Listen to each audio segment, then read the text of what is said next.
কলকাতার ঐতিহ্যবাহী হাওড়া ব্রিজ বা দ্য গেটওয়ে অফ কলকাতা, যা অনেকের কাছেই অতি পরিচিত নাম।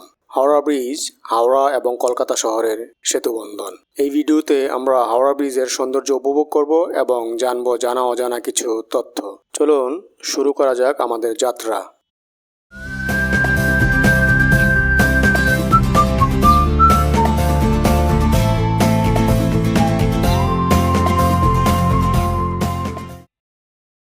হ্যালো বন্ধুরা, ট্রাভেল বাই চ্যানেলে আপনাদেরকে স্বাগতম। আপনি যদি ট্রাভেল বাই চ্যানেলে প্রথমবার এসে থাকেন, নতুন ভিডিও পেতে সাবস্ক্রাইব করুন। আজ আমরা কলকাতার অন্যতম গুরুত্বপূর্ণ স্থাপনা হাওড়া ব্রিজ ভ্রমণে যাচ্ছি।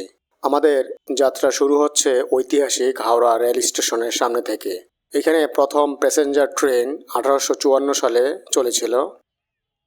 স্টেশনের পাশেই হাওড়া ব্রিজ অবস্থিত। স্টেশনের সামনে থেকে ব্রিজ দিয়ে হেঁটে হেঁটে আমরা ওপারে যাব এবং উপভোগ করব সৌন্দর্য। হাওড়া ব্রিজের ইতিহাস জানলে আপনি বিস্মিত হবেন। 1800 শতকের দিকে হুগলি নদী পার হওয়ার একমাত্র উপায় ছিল নৌকা। পরবর্তীতে 1860 সালে হাওড়া এবং কলকাতাকে সংযুক্ত করার জন্য ব্রিজের পরিকল্পনা করা হয় এবং ইংল্যান্ড থেকে পন্টুন ব্রিজ স্থাপন করা হয়। সাইক্লোনে ব্রিজটি ক্ষতিগ্রস্ত হলে 1874 সালে পুনরায় ব্রিজটি চালু করা হয়।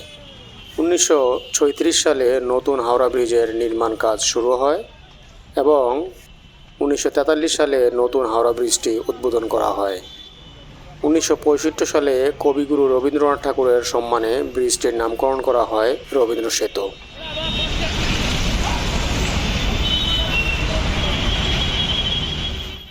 আপনারা দেখতে পাচ্ছেন কত পরিমাণ পরিবহন এবং পথচারী যাতায়াত করছে। প্রতিদিন প্রায় 1 লক্ষ পরিবহন এবং প্রায় 1.5 লক্ষ পথচারী চলাচল করে।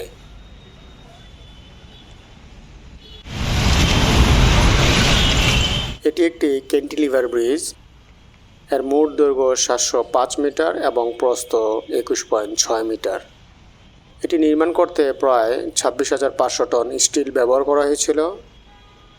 23,000 টন স্টিল সরবরাহ করেছিল টাটা স্টিল কোম্পানি।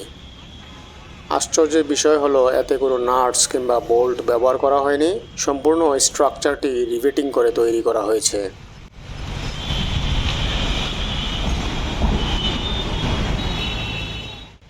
অনেকেই গাড়িতে করে ব্রিজ দেখতে আসেন এবং গাড়ি থেকে চলন্ত অবস্থায় ব্রিজ দেখে মনে করেন যে দেখা শেষ।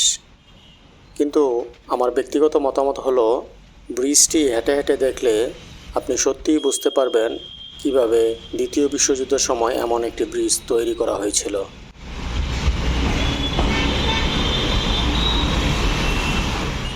হাওড়া ব্রিজ শুধু একটি সেতু নয়, এটি একটি ঐতিহ্য, একটি অনুভূতি। এটি কলকাতার মানুষের সাথে ওতপ্রোতভাবে জড়িত।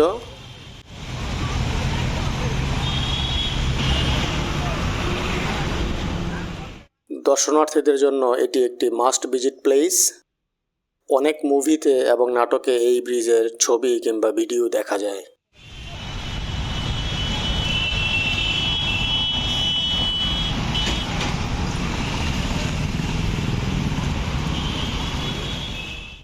হাওড়া ব্রিজ দেখার জন্য যারা আসবেন, প্রথমে হাওড়া রেল স্টেশনে আসতে হবে।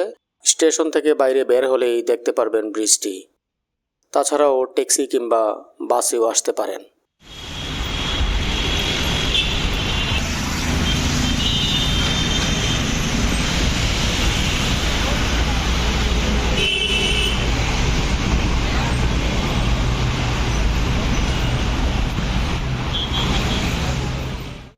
আমরা হেঁটে হেঁটে প্রায় ব্রিজের অপর প্রান্তে এসে গেছি। এপাশে রয়েছে ফ্লাওয়ার মার্কেট, চোখ ধাঁধানো দৃশ্য, যা আপনার ভ্রমণে প্রশান্তি এনে দিবে।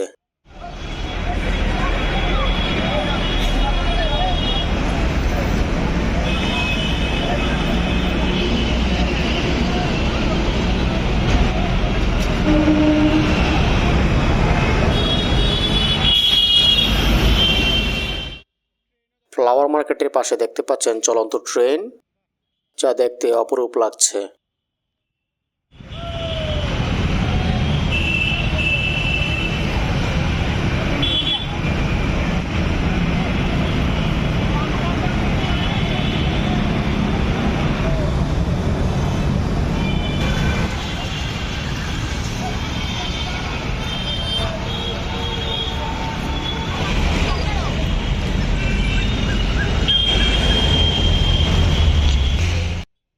ফুটপাতের দুপাশেও রয়েছে অসংখ্য ফুলের দোকান।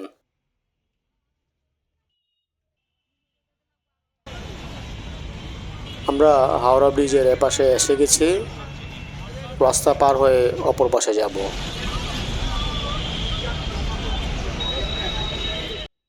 ব্রিজ পার হয়ে কিছু গাড়ি ফ্লাইওভার দিয়ে কলকাতার দিকে যাচ্ছে, আর কিছু গাড়ি ব্রিজ থেকে ফ্লাইওভারের নিচ দিয়ে আসছে। এখান থেকে আমরা সল্ট লেকে যাব। আশা করি ভিডিওটি আপনাদের ভালো লেগেছে। সাথে থাকার জন্য ধন্যবাদ। ভিডিওটি ভালো লাগলে লাইক, শেয়ার ও কমেন্ট করুন এবং সাবস্ক্রাইব করে পাশে থাকুন।